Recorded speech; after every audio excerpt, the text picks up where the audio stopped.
I woke up in the middle of the night and caught my roommate with another man. True gay story. This isn't just a story. It's a moment that unfolds till the very end. So keep watching. Like the video, subscribe to the channel, and press the bell icon to never miss what comes next. The apartment was silent except for the sound of hushed breathing coming from the living room. I stood frozen in the hallway, my hands still on my bedroom doorknob, watching two silhouettes pressed close together on our couch.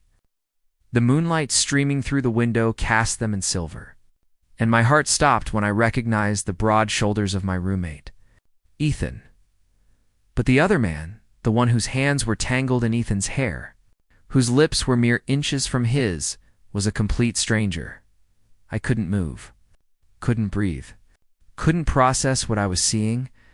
3 years of living together, 3 years of late-night conversations and shared meals and inside jokes, and I'd never known, never suspected. And now, standing here in the darkness of our shared apartment, watching the man I'd called my best friend kiss someone else, I felt something crack open inside my chest that I didn't have a name for. The stranger pulled back slightly, whispered something I couldn't hear, and Ethan laughed, soft and vulnerable in a way I'd never heard before. That sound did something to me. Something dangerous. Something that made me realize that maybe I'd been lying to myself for longer than I wanted to admit. I took a step backward, and the floorboard creaked. Both heads turned toward me. Ethan's eyes went wide in the darkness, reflecting the moonlight like a deer caught in headlights. The stranger immediately pulled away, standing up from the couch with the awkward energy of someone who'd just been caught doing something they shouldn't. But Ethan just sat there, staring at me, his chest rising and falling rapidly, his lips slightly parted. "Dylan," he breathed my name like a confession. I thought you were asleep." "I was," I managed to say, my voice coming out rougher than I intended. "Woke up thirsty, wanted water." The lie hung in the air between us. We both knew I could have gone to the kitchen without coming down the hallway. We both knew I could have turned around the moment I heard voices. We both knew I'd stood there longer than necessary, watching, unable to look away. The stranger cleared his throat. I should go. He grabbed his jacket from the back of the couch, gave Ethan an apologetic look, and headed for the door. As he passed me in the narrow hallway, he muttered a quick sorry that I didn't know how to respond to. The door clicked shut, and suddenly Ethan and I were alone in the darkness of our apartment. Neither of us moving, neither of us speaking. The silence stretched between us like a chasm that had always been there, but that we'd both been pretending didn't exist. "Ow, Dylan." Ethan started, running a hand through his hair in that nervous gesture I knew so well. "I should have told you. I wanted to tell you. I just didn't know how long." I asked, and I hated how my voice sounded strained and tight and wrong. How long have I been seeing him? Or how long have I been gay? The question hit me like a physical blow. I leaned against the wall, suddenly needing the support. Both, I guess. Ethan stood up from the couch, taking a step toward me before seeming to think better of it. I've known I was gay since high school. Maybe earlier? I got good at hiding it. And Marcus, that guy who just left, we've only been seeing each other for a few weeks. Nothing serious? Why didn't you tell me? The question came out more wounded than I intended. We tell each other everything, do we?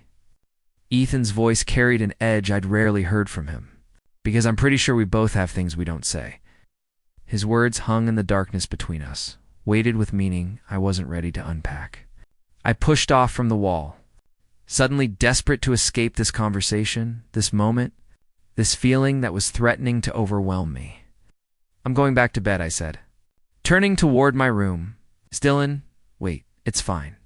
"Ethan, really, you don't owe me any explanations. It's your life." I closed my bedroom door behind me before he could respond, leaning against it with my heart hammering in my chest. Through the thin walls, I could hear him moving around the living room, probably cleaning up, probably trying to process what had just happened. I climbed back into bed but couldn't sleep. Every time I closed my eyes, I saw them together, the easy intimacy. The way Ethan had laughed, soft and unguarded, in a way he never was with me. And underneath it all, churning in my stomach like poison, It's a feeling I was too afraid to name. Jealousy not because Ethan was with a man. That part didn't shock me as much as it probably should have. No, what twisted in my gut was the simple, devastating truth that he was with someone else. Anyone else? And I hadn't even known I cared until I saw it with my own eyes. The next morning, I woke up to the smell of coffee and bacon Ethan's peace offering. He always cooked when he felt guilty or wanted to smooth things over. It was one of the many things I'd learned about him over the 3 years we'd been roommates. One of the thousands of small details I'd collected and stored away without realizing. I was building a catalog of someone I cared about more than I should. I dragged myself out of bed, pulled on a t-shirt, and walked into the kitchen. Ethan stood at the stove, his back to me, his shoulders tense. He'd changed into fresh clothes. Gray. Sweatpants and a white t-shirt that fit him in a way I'd definitely never noticed before. Or at least, I'd never let myself notice. "Morning," I said, my voice still rough with sleep. He turned around, and I could see the worry etched across his face. Ethan had always been expressive, every emotion played out clearly in his warm brown eyes, in the set of his jaw, in the way he carried himself. Right now, he looked like he was bracing for impact. "Morning." I made breakfast. "Your favorite?" He gestured to the spread on the counter: bacon, eggs, toast, fresh coffee. "Peace offering. Or maybe an apology. I'm not sure which." I moved to the coffee maker, pouring myself a cup just to have something to do with my hands. "You don't need to apologize for being gay, Ethan. I know, but I should have told you. You're my best friend. You should have heard it from me, not found out like that." Took a sip of coffee, using the moment to organize my thoughts. The truth was, I didn't know how I felt. Confused. Hurt that he hadn't trusted me enough to tell me. And underneath it all, that persistent ache that had nothing to do with his sexuality and everything to do with the fact that he'd been kissing someone, wasn't me, which was insane. I'd never thought about Ethan that way. Had I? "It's okay," I finally said, grabbing a plate and loading it with food. "Really? I was just surprised." "You're right, though. We both have things we don't talk about." Ethan leaned against the counter, studying me with those perceptive eyes that always saw too much. "What does that mean?" "Nothing. Just, we don't have to tell each other everything, I guess. We're allowed to have private lives." Something flickered across his face. Disappointment, maybe. Or hurt, but he masked it quickly with a smile that didn't quite reach his eyes. "Right, private lives." Of course, we ate breakfast in uncomfortable silence, which was new for us. Usually mornings were filled with easy conversation plans for the day. Complaints about work, random observations that made each other laugh. But today, every word felt weighted, every silence pregnant with things unsaid. "So," Ethan said eventually, pushing his eggs around his plate, "Marcus, that's probably going to be a thing. Just so you know, he might come over sometimes." The jealousy flared again, hot and unwelcome in my chest. "Sure, no problem. It's your apartment, too. It bothered you last night." Seeing us together, I looked up sharply. I was surprised. "That's different from bothered, is it?" He held my gaze, and for a moment, I felt like he was looking straight through me, seeing all the things I was desperately trying to hide, even from myself. "Because you looked pretty upset. I told you I was just surprised." "I didn't know you were seeing anyone." "Hell, I didn't know you were gay." That's a lot to process at 3 a.m. Ethan nodded slowly, but I could tell he didn't believe me. He knew me too well, had learned to read my moods and tells over years of close proximity. It was one of the things that made our friendship so easy. We understood each other without having to explain. But right now, that understanding felt dangerous. "Okay," he said quietly. "If you say so." We finished breakfast in silence, cleaned up the kitchen with practiced efficiency, and then retreated to our separate spaces.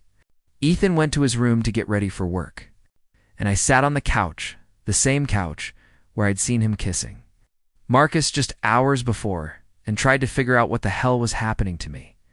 I'd never questioned my sexuality before. I'd dated women in college, had relationships that felt normal and comfortable, if not exactly passionate. I'd never looked at a guy and felt attraction. Never wondered. Never questioned. but I'd also never had a friend like Ethan. We'd met through a roommate finder app 3 years ago. Both of us new to the city and looking for affordable housing. The apartment viewing had been awkward to strangers trying to figure out if they could tolerate living in close quarters. But then Ethan had made a joke about the terrible lime green bathroom tiles. I'd laughed, and somehow that had been enough. We'd signed the lease that day. The first few months had been an adjustment. Learning each other's schedules, quirks, boundaries. Ethan was neat but not obsessive, cooked more than I did, had a habit of leaving socks in random places. I was quieter, more reserved, needed more alone time. But we'd found a rhythm, a balance that worked. And then, slowly, we'd become friends. Real friends. The kind who stayed up late talking about everything and nothing. Who knew each other's coffee orders and comfort foods, who could communicate entire conversations with just a look. Ethan had become my person, the first one I wanted to tell when something good happened. The one I turned to when life got hard. I'd thought he felt the same way about me.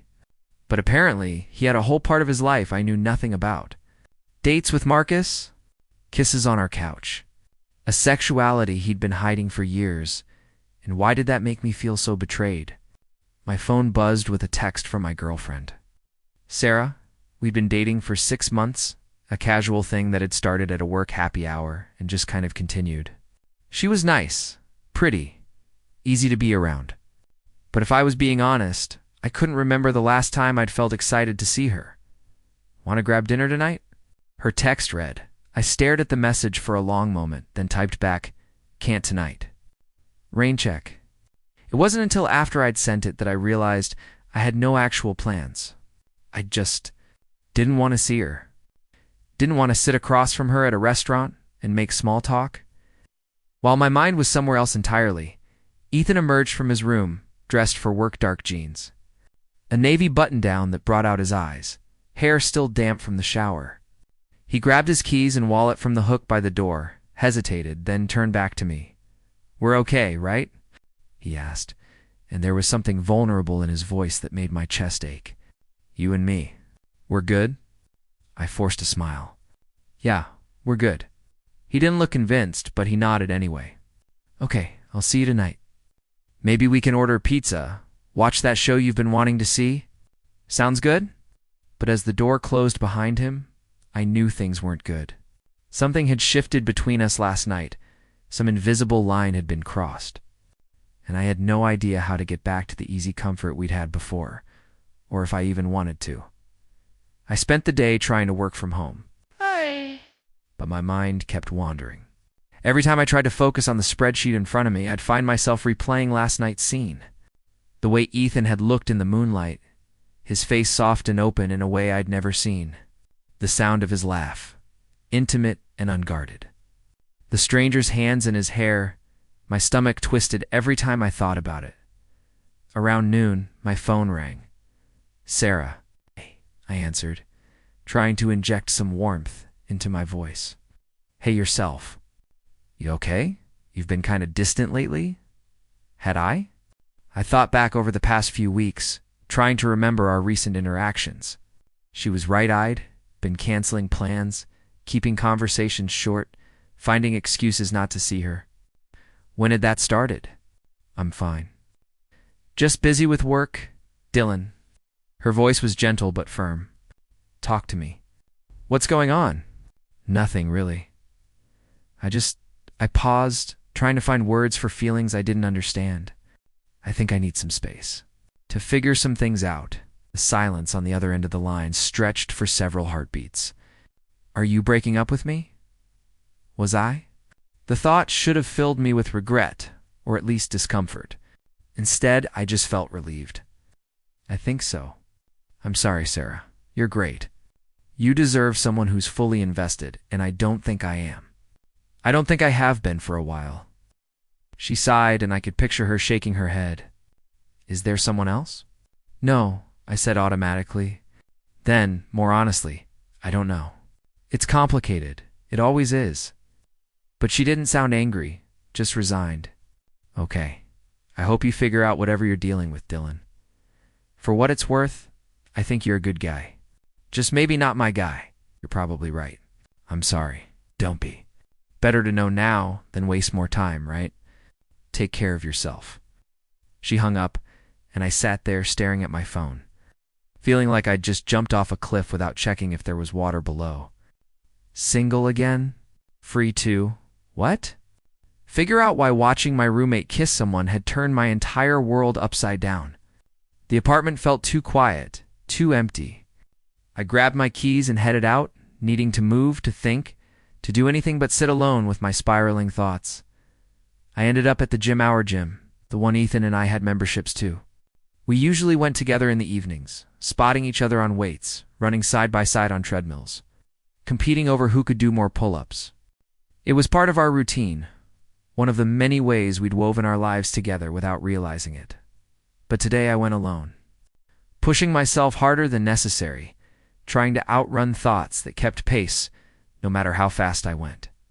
By the time I finished, my muscles were screaming and I was drenched in sweat. But my mind was no clearer than when I'd started. I showered at the gym, taking my time under the hot spray, and didn't head home until late afternoon. When I walked into the apartment, Ethan was already there. Standing in the kitchen, chopping vegetables for dinner, he looked up when I entered, his face brightening in a way that made something in my chest constrict. "Hey, I thought we could make stir-fry tonight instead of ordering pizza." I picked up some fresh vegetables from that market you like. Nice. The casual domesticity of the moment hit me like a punch. This was my life coming home to Ethan cooking dinner. Too easy conversation and shared meals and comfortable silence. When had this become more important to me than any romantic relationship I'd ever had? "Sounds great," I said, dropping my gym bag by the door. "Need help? You can start the rice if you want." We moved around the kitchen and practiced synchronization, years of shared space having taught us each other's rhythms. I filled the rice cooker while Ethan worked on the vegetables, our movements complementing each other without conscious thought. "I broke up with Sarah today," I said suddenly. Surprising myself, Ethan's knife paused mid-chop. "What? Why?" It wasn't working. It hasn't been for a while, actually. I just finally admitted it to myself. He set down the knife, turning to face me fully. "Are you okay?"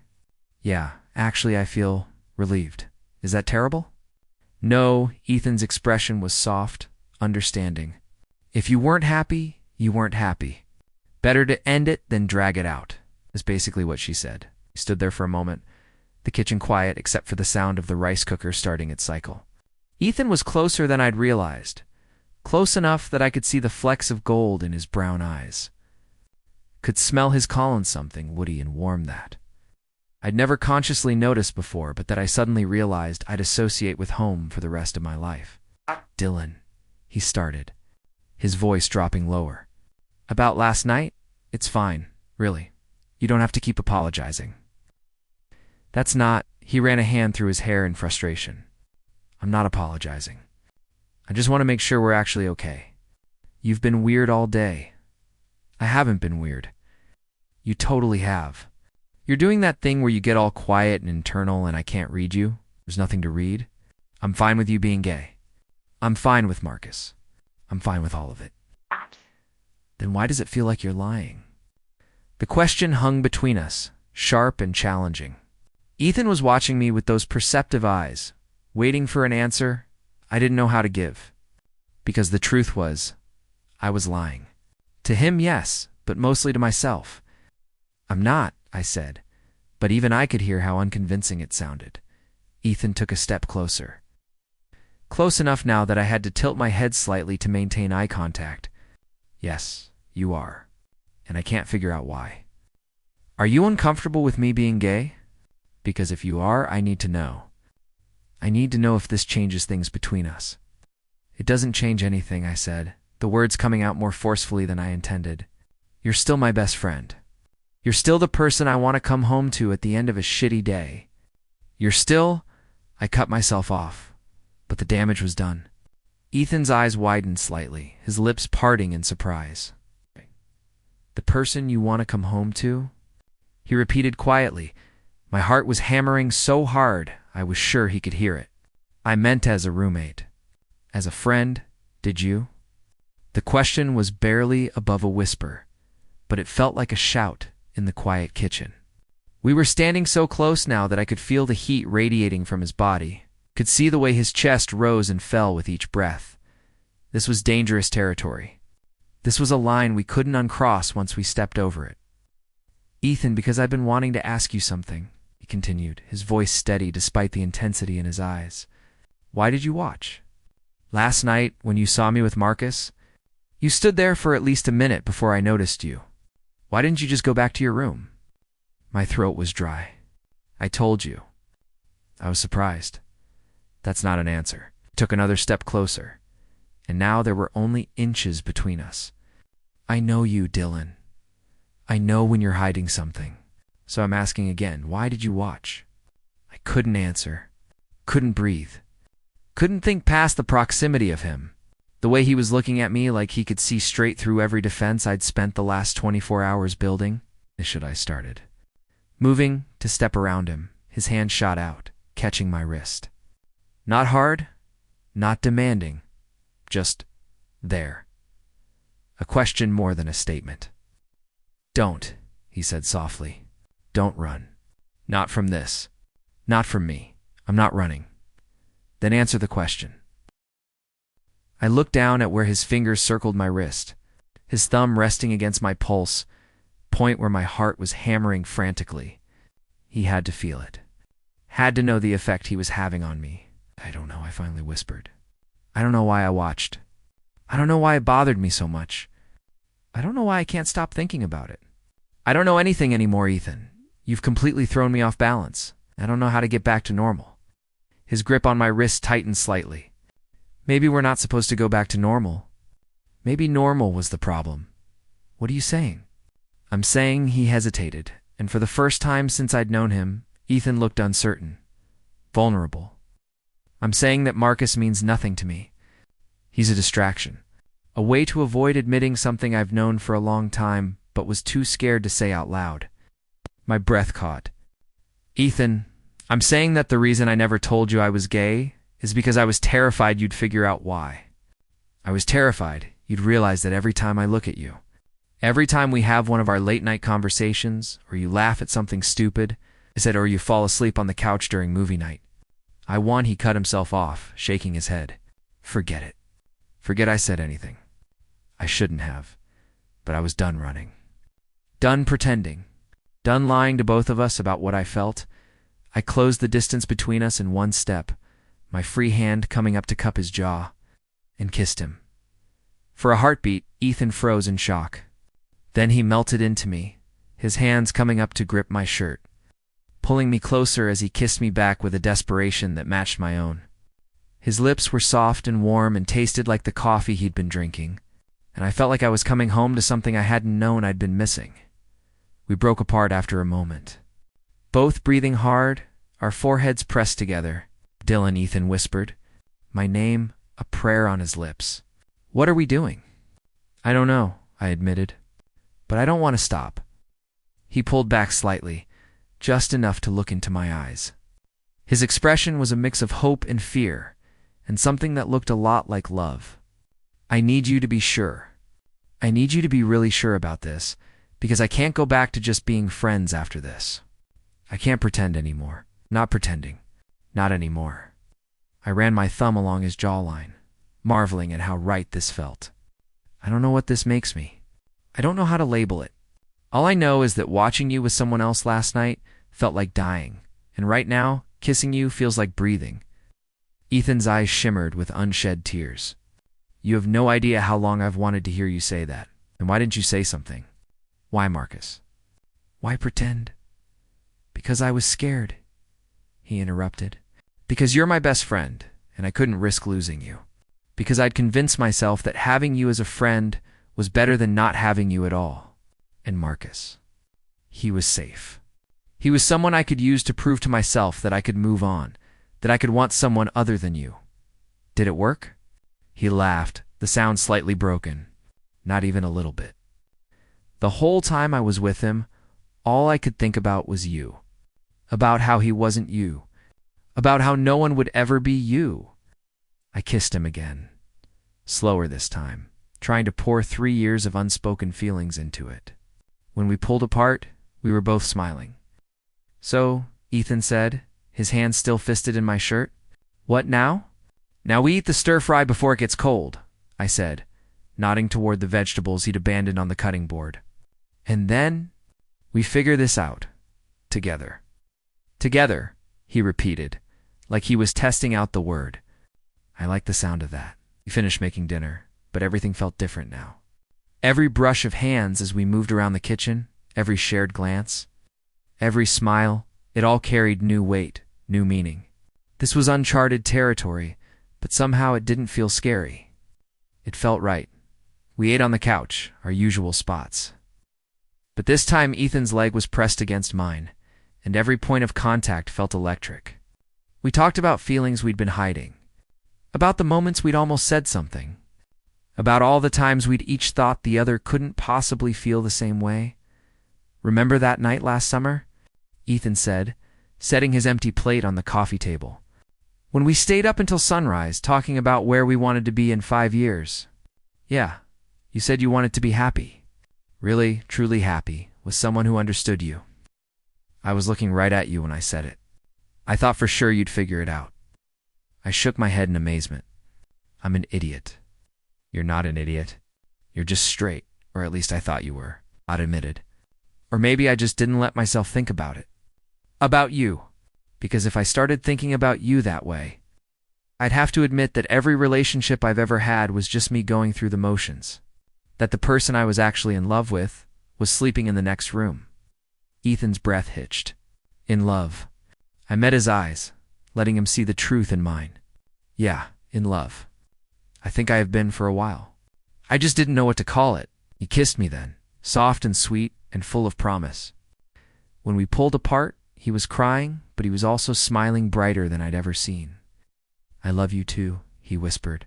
"God, Dylan, I love you so much, it terrifies me." "Then I guess we'll be terrified together." We spent the rest of the evening on the couch, talking and kissing and figuring out this new dynamic between us. At some point, we put on the show we'd been planning to watch, but neither of us really paid attention. We were too busy learning each other in this new way, the way Ethan's breath would catch when I traced patterns on his arm, the way I'd shiver when he ran his fingers through my hair, the way we fit together like we'd been made for this. As the night grew late, we finally retreated to our separate rooms, a decision we made together. Agreeing to take this slow and do it right, I lay in bed replaying the evening. My phone buzzed with a text from Ethan, even though he was just on the other side of the wall. Still feels like a dream. "Tell me I didn't imagine all that." I smiled, typing back, "Not a dream. Still happening? Still real good because I'm never letting you go now. Fair warning, I'm counting on it." I fell asleep smiling. And for the first time in longer than I could remember, I felt completely, perfectly at peace.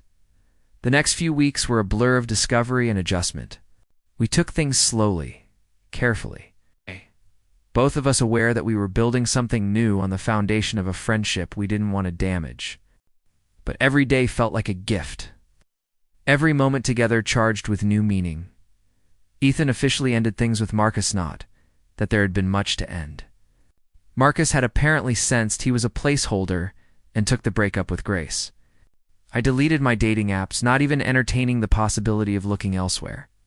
Why would I, when everything I wanted was right here? We told our friends gradually.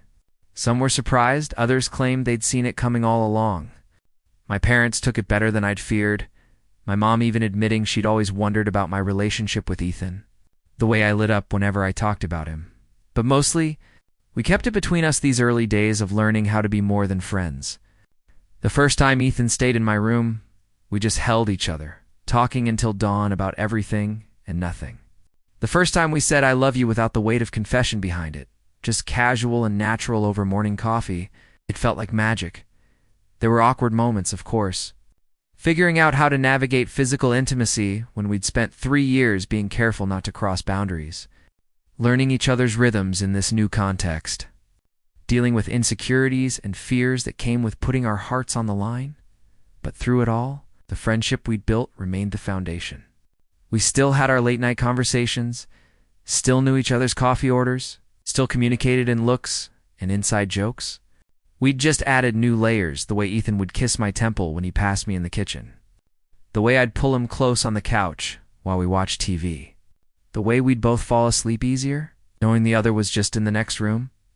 About a month after that night in the kitchen, I woke up to find Ethan standing in my doorway, backlit by the hallway light. "Can't sleep?" I asked, my voice rough with sleep. "No, keep thinking about something." "What?" He crossed the room and sat on the edge of my bed. Even in the darkness, I could see the nervousness in his posture. "That night you caught me with Marcus. You said something about how you'd been lying to yourself. What did you mean?" I sat up, rubbing sleep from my eyes. "I meant exactly what I said. I'd been lying to myself about what I felt for you. About what it meant that you were the most important person in my life. About why none of my relationships ever worked out." "How long do you think you felt this way?" I considered the question, really thought about it. "Remember when I first moved in? How awkward everything was." "Yeah. We were so polite it was almost painful. And then about 3 months in, I had that horrible day at work. Got chewed out by my boss for something that wasn't my fault, missed my train home, got caught in the rain. I came home soaking wet and miserable. You made you hot chocolate and ordered Thai food," Ethan finished, smiling at the memory. "And you looked at me like I'd just saved your life, 'cause you had in a way. And I remember thinking, this is what home feels like. Not the apartment. You were home." I reached for his hand, lacing our fingers together. "I think I've been falling for you since then. I just didn't recognize it for what it was." Ethan was quiet for a long moment, his thumb tracing patterns on my palm. I knew that day. Knew I was in trouble. Because you smiled at me this genuine, grateful smile, and I thought, I want to be the reason he smiles like that forever. And then I got scared. Because I'd already learned that wanting something too much usually meant not getting to keep it. "Hey." I tugged his hand, pulling him down to lie beside me. "You've got me. I'm not going anywhere." He settled against me, his head on my chest, my arm around his shoulders. This was still Nutha, casual physical affection. The comfort of just being close, but it already felt as natural as breathing. "I love you," he murmured against my shirt. "I know I say it a lot, but I need you to know I mean it every single time." "I know." "I love you too. More than I knew it was possible to love someone." We lay there in the darkness, listening to each other breathe, and I thought about the journey that had brought us here. The random roommate app that had connected us. The 3 years of friendship, of slowly building trust and intimacy without realizing where it was leading. The night I'd woken up thirsty and stumbled into a truth I'd been avoiding. Sometimes I wondered what would have happened if I'd just gone back to bed that night. If I'd never seen Ethan with Marcus, would we still be just friends? Both of us hiding our feelings, both of us settling for less than what we could have together? But then I'd remember the way Ethan looked at me, now open and loving and home-and. I'd be grateful for every twist of fate that had led us here. "Dylan?" Ethan's voice was sleepy now, the late hour catching up with him. "Yeah. Thank you for being brave enough to kiss me that night in the kitchen. I don't think I could have done it." I pressed a kiss to the top of his head. "You'd already been brave? You'd told me how you felt. You'd put your heart on the line. I just had to be brave enough to catch it." He snuggled closer, and within minutes, his breathing had evened out into sleep. I lay awake a while longer, marveling at how much my life had changed in such a short time. How one unexpected moment had unraveled everything I thought I knew about myself and rebuilt it into something better. Truer, more complete. 3 months later, on a Saturday morning when golden sunlight streamed through the windows and the city hummed with weekend energy, I woke up to find Ethan already awake, watching me with a soft smile. "Morning," I mumbled, reaching for him. "Morning." He kissed me, slow and sweet. "I have an idea. Should I be worried?" "Maybe." His smile turned mischievous. "I think we should move into the same bedroom. Officially. No more pretending we sleep apart when we both know I end up in here most nights anyway." I considered it, running my fingers through his sleep-mussed hair. "That's a big step. We've already taken the biggest step. This is just logistics." "Logistics," I repeated, amused. Plus, we could turn my old room into an office. Or a library. You've been complaining about not having space for all your books? I pulled him closer, kissing him properly. You've really thought this through. I've thought through our whole future, if I'm being honest. I know it's too soon to talk about some of it, but I can't help planning, imagining what our life could look like. Tell me, I said, genuinely curious. What do you imagine? Ethan's eyes went distant, dreamy. I imagine us staying in this city, but maybe getting a bigger place eventually. One with a real kitchen, so I can cook properly, and that library for you. I imagine Sunday mornings like this, lazy and slow, with nowhere we have to be. I imagine traveling together all those places we've talked about seeing. I imagine growing old together, becoming those annoying couple who finish each other's sentences and have 1,000 inside jokes no one else understands. My chest ached with how much I wanted that future. That sounds perfect. Yeah, though I'd add a dog to that vision. Maybe two. Ethan laughed, the sound bright and happy. Dogs. I can work with that. We spent the morning moving his clothes and belongings into my room, our room now. It was surprisingly easy, a physical manifestation of what had already happened emotionally. We donated his old bed to charity and spent the afternoon rearranging the space, turning it into an office's library hybrid that felt like a perfect representation of both of us. That evening, we christened our newly shared bedroom by ordering takeout and eating it cross-legged on the bed, talking about everything and nothing like we always had. But now, there was no wall between us, no separation, no pretense that we were just friends who happened to live together. We were home, together. Exactly. Where we were always meant to be. 6 months after that night in the kitchen, we threw a housewarming party even though we'd lived in the apartment for over 3 years. But it felt like a new beginning deserved celebrating. Our friends filled the space with laughter and music, and I spent the evening watching Ethan move through the crowd, playing host, making everyone feel welcome at some point. My friend Jake pulled me aside. You know, I've never seen you this happy. Like genuinely can't stop smiling happy. Yeah. I glanced over at Ethan, who was in the middle of telling some elaborate story, his hands gesturing wildly, his face animated. I feel it. It's good, man. You two are good together. Makes sense, actually, when you think about it. You've always been kind of obsessed with each other, even when you were just friends. Were we that obvious?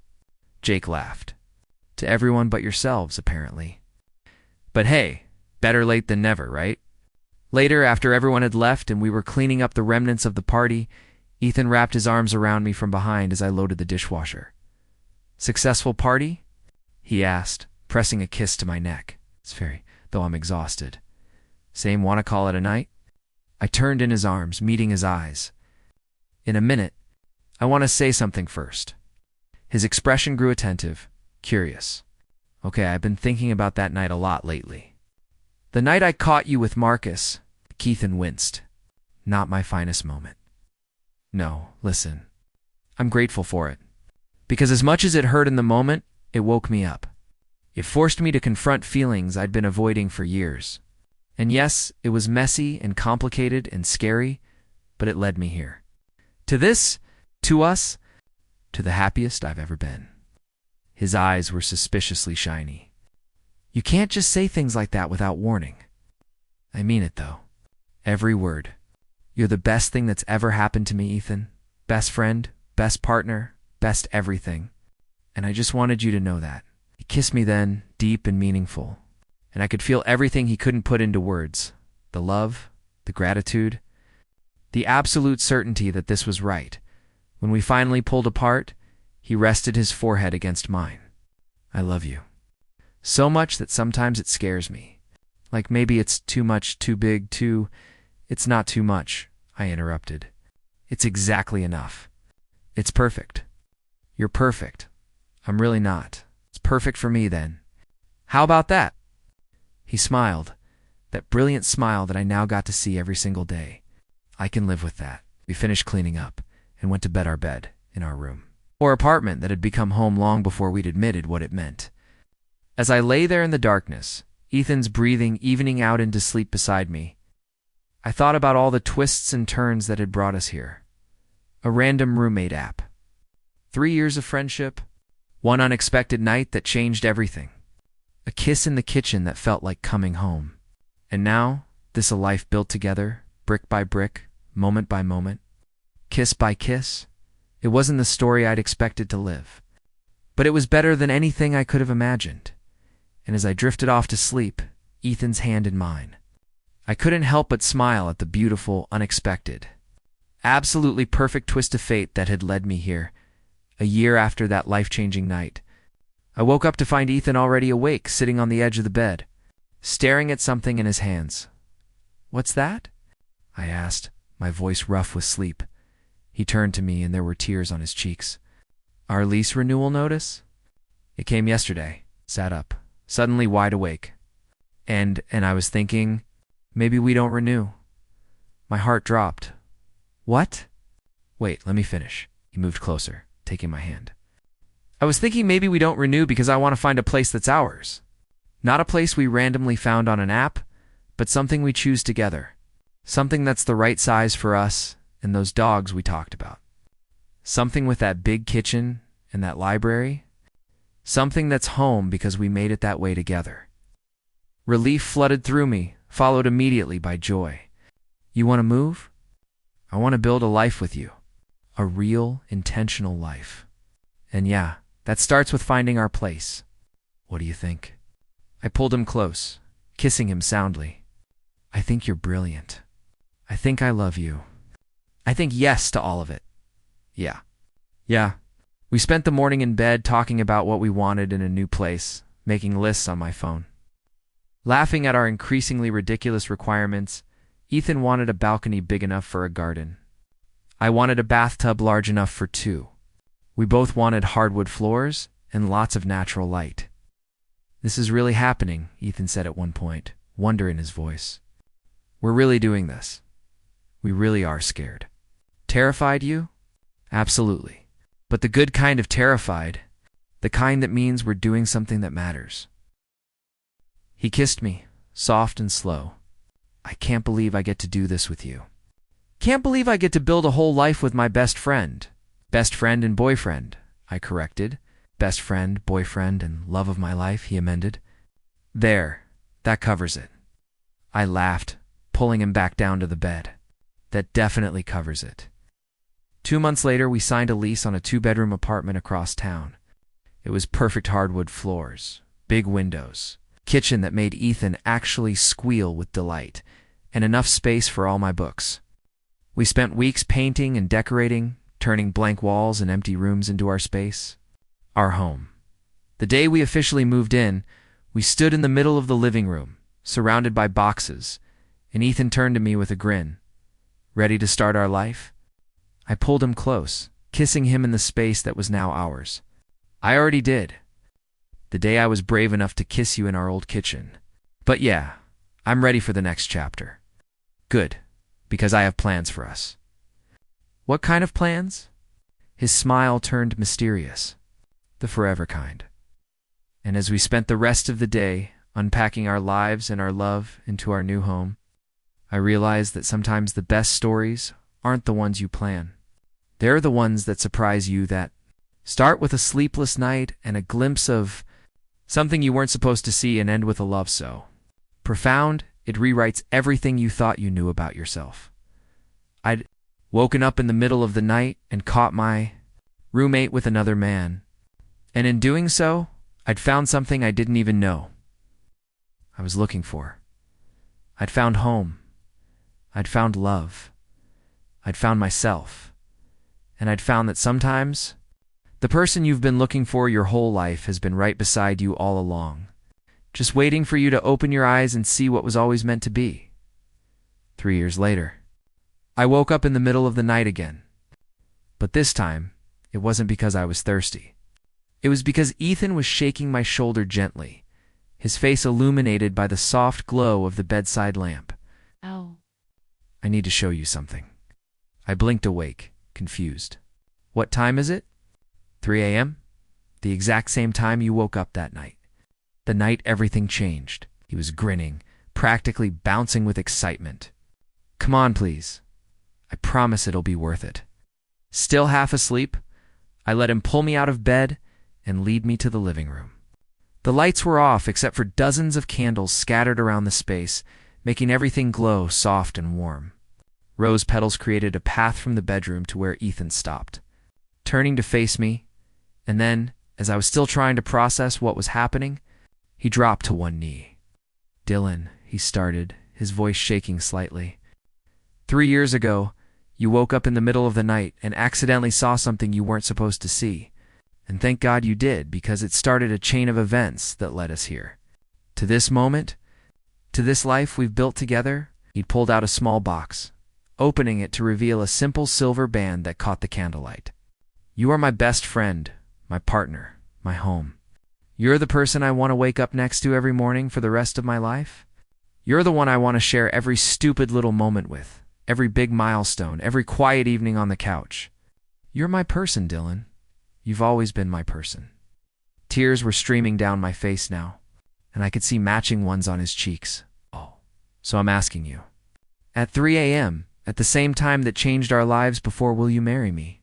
Will you let me spend forever loving you?" I dropped to my knees in front of him, cupping his face in my hands. "Yes.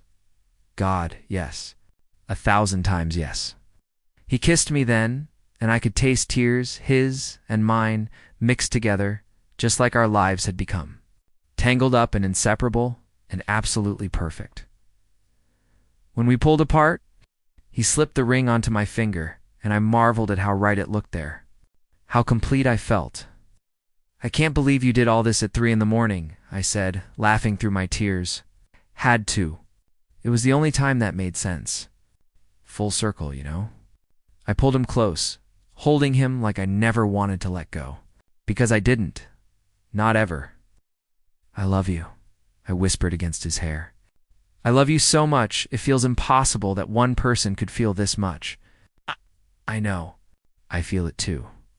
Every single day." He pulled back slightly, looking at me with those warm brown eyes that I'd get to stare into for the rest of my life. "We're really doing this. Getting married. Building a forever. We really are." "Still terrified?" "Absolutely. You. Completely. But the good kind. The very best kind." We stayed there on the floor of our living room, surrounded by candles and rose petals, holding each other and laughing and crying and planning, talking about the wedding we'd have, the life we'd continue building, the adventures still to come. And as the night slowly gave way to dawn, as the candles burned down and the rose petals scattered, I thought about how perfect it was that this had happened at 3 a.m., the same time I'd woken up 3 years ago and stumbled into a truth that changed everything. Some people might call it coincidence, fate, luck. I just called it love. The kind of love that starts with friendship and grows into something bigger than you can imagine. The kind that survives awkward moments and misunderstandings and fear. The kind that makes you brave, enough to risk everything for the chance at something real. The kind of love that wakes you up in the middle of the night and shows you exactly where you're meant to be.